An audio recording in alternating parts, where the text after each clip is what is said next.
O americano Kenneth Smith, de 58 anos, em 17 de novembro de 2022, A execução de Kenneth Smith por asfixia com nitrogênio foi inédita e classificada por autoridades como histórica. Mas americanos, porém, veem a punição como injustiça.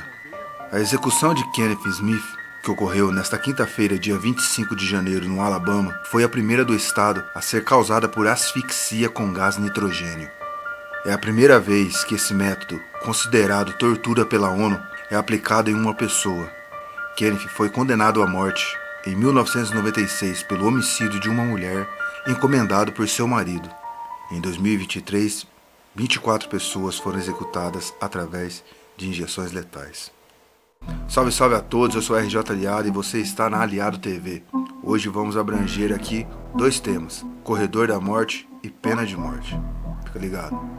Pena de morte. Deus não permite isso não, isso é muito pior.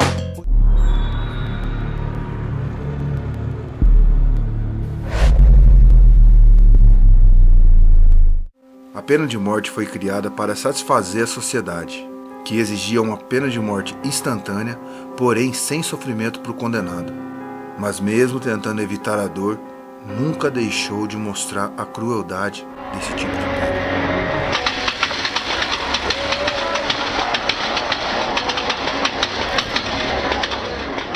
A primeira sentença de morte registrada nas colônias norte-americanas britânicas foi do capitão George Kendall, realizada em 1608, que foi executado por fuzilamento na colônia de Jamestown, por espionar em nome do governo espanhol.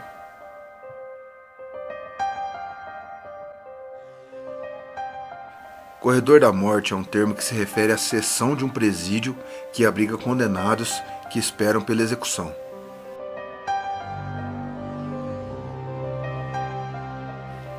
A última execução federal dos Estados Unidos foi a de Louis Jones Jr. em 2003. Atualmente existem 62 prisioneiros no corredor da morte federal, 5 dos quais o Departamento de Justiça havia agendado para a execução.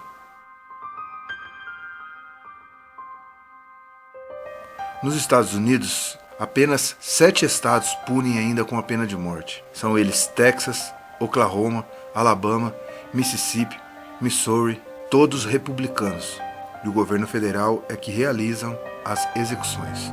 3 execuções do governo federal em 2021 ocorreram em 2020, antes do presidente Donald Trump deixar o governo. No Brasil existiu pena de morte, e o fim formal veio somente em setembro de 1890, por meio do decreto número 774, no qual o governo republicano extinguia a pena de morte. O último homem livre executado oficialmente no Brasil foi José Pereira de Souza. Tinha 40 anos, era lavrador e foi condenado pela morte de um barão da região.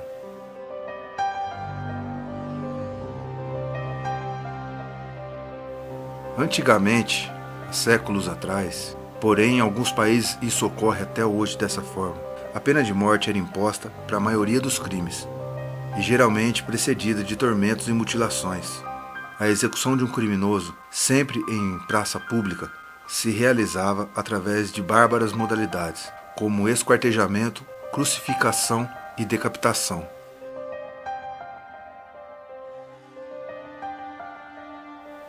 A pena de morte ela é legalizada em mais de 90 países para crimes comuns, incluindo os Estados Unidos, a Bielorrússia, China, Cuba, Egito, Índia, Indonésia, Jamaica, Japão, Líbano, Nigéria, Sudão, Uganda, Tailândia e Zimbábue.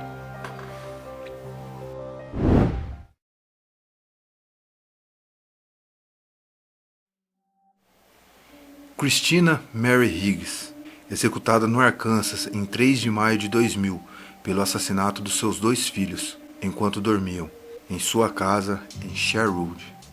Não há palavras para expressar o que sinto por ter tirado a vida dos meus filhos. Agora posso voltar ao lado dos meus meninos, como sempre desejei. David Lawson, executado na Carolina do Norte em 15 de junho de 1994, disse as seguintes palavras antes da execução: "Sinto muito de verdade e me arrependo de ter matado Wayne Sheen. Espero que o estado da Carolina um dia se arrependa de ter me matado também. David Wayne Woodruff, executado em Oklahoma em 31 de janeiro de 2002, disse assim: "Não estamos aqui para celebrar um evento social.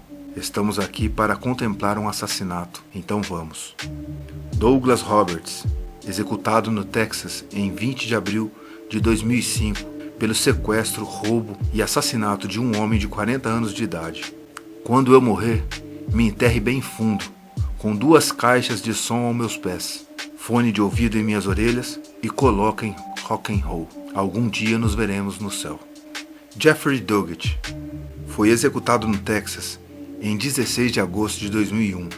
Por matar 2 idosos, proferiu as seguintes palavras: "Durante quase 9 anos, venho pensando na pena de morte, se é correta ou incorreta, e não encontrei nenhuma resposta coerente, mas não acho que o mundo seja um lugar mais seguro ou melhor sem mim. Se querem me castigar, deveriam ter me matado no dia seguinte à minha prisão, ao invés de 9 anos depois. Agora não me afeta da mesma maneira. Tive tempo para me preparar, para dizer adeus a toda a minha família e para deixar minha vida onde precisava estar." Bob Randas foi executado em Virgínia em 10 de outubro de 2000 pelo roubo e o posterior assassinato de um encarregado de uma loja, Mohamed Kawani. Ele disse essa seguinte frase: "Os Redskins jogaram a Super Bowl." Bob Randas era ficcionado por futebol.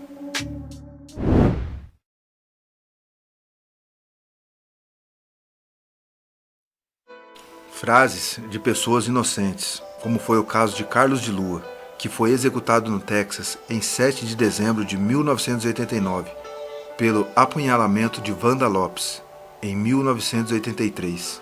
Em 2006, uma investigação da Tribuna de Chicago encontrou novas evidências que demonstraram que Carlos não foi o assassino de Wanda Lopes.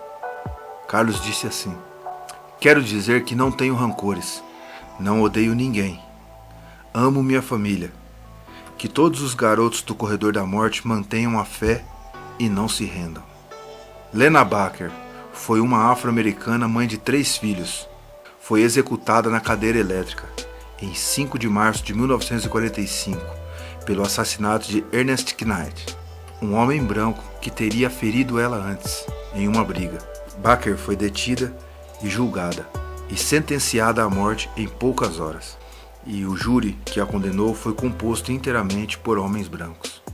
60 anos mais tarde, a Junta de Indultos do Estado da Geórgia ortogou o perdão aos herdeiros da sua memória. Lena Baker disse as seguintes palavras antes de ser executada: "Tudo o que fiz foi em legítima defesa. Não tenho nada contra ninguém. Estou preparada para me encontrar com Deus."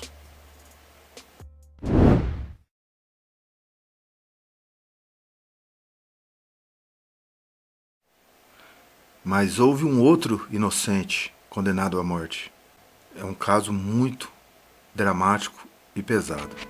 Em 16 de junho de 1944, George Stinney Jr., um adolescente afro-americano, foi condenado erroneamente à pena de morte por um tribunal racista e discriminatório em Alcolo, Carolina do Sul. Aos 14 anos de idade, George foi a pessoa mais jovem a enfrentar a execução nos Estados Unidos. O menino morava com seu pai, George Stinney, sua mãe, Alme, os irmãos John, de 17 anos, e Charles, de 12 anos, além das irmãs Catherine, de 10 anos, e Alme, de 7 anos. O pai trabalhava em uma serraria e a família vivia em uma casa fornecida pelos donos da serraria. Alcolo era uma cidade pequena, de classe trabalhadora, onde na área residencial a comunidade negra vivia separada da branca.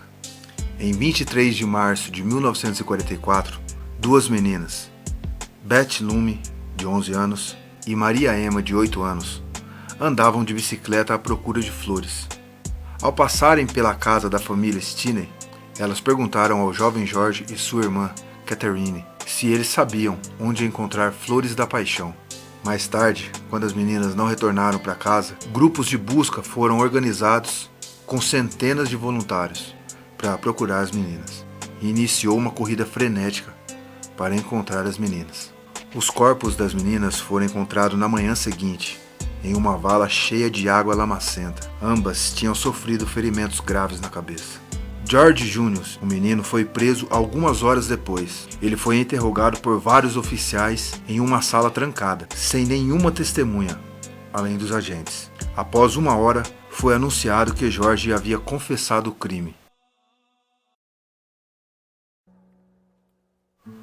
O garoto pesava 40 quilos e mais tarde verificou-se que a tal barra de ferro usada no crime pesava 9 quilos e 700 gramas.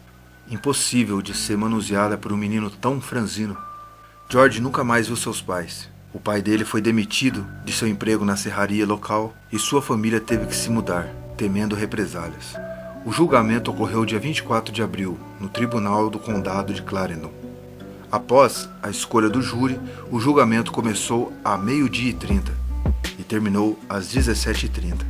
Depois de apenas 10 minutos de deliberação, o júri, que foi composto inteiramente de homens brancos, emitiu o veredito de culpado e a sentença de morte na cadeira elétrica a George. O advogado do menino George Stinney, Charles Plowden, apontado pelo Estado, não tentou fazer qualquer contra-argumento e nem mesmo conversou com testemunhas. Além disso, o advogado também não recorreu à sentença. Sob as leis da Carolina do Sul, todas as pessoas com idade superior a 14 anos eram e ainda são tratados como adultos.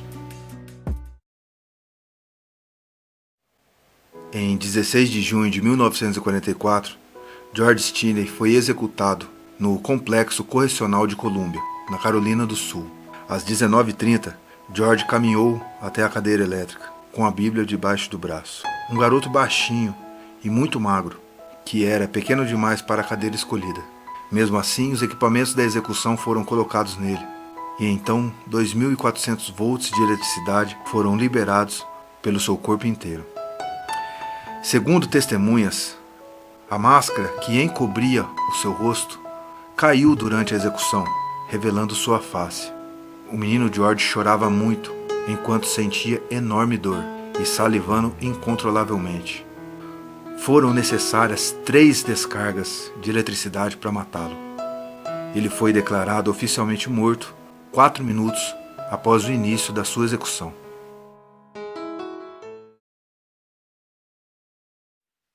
Somente em 17 de dezembro de 2014, 70 anos depois de sua execução, a justiça reconsiderou o caso.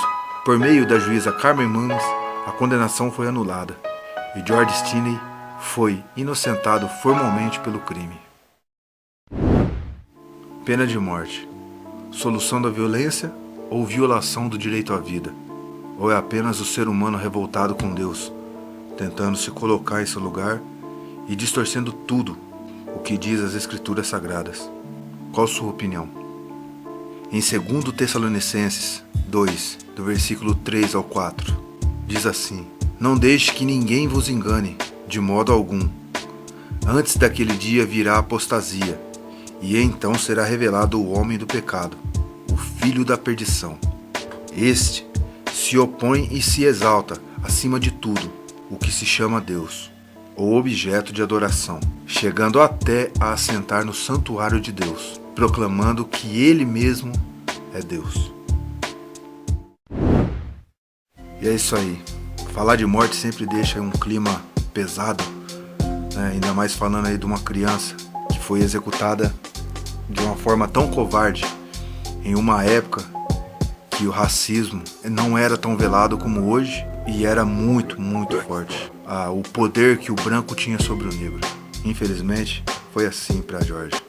E se você curte assuntos como esse, inscreva-se aí no canal, dê o curtir, compartilha, morou, dá aquela força para nós aí. Eu sou RJ Aliado e até a próxima. Valeu!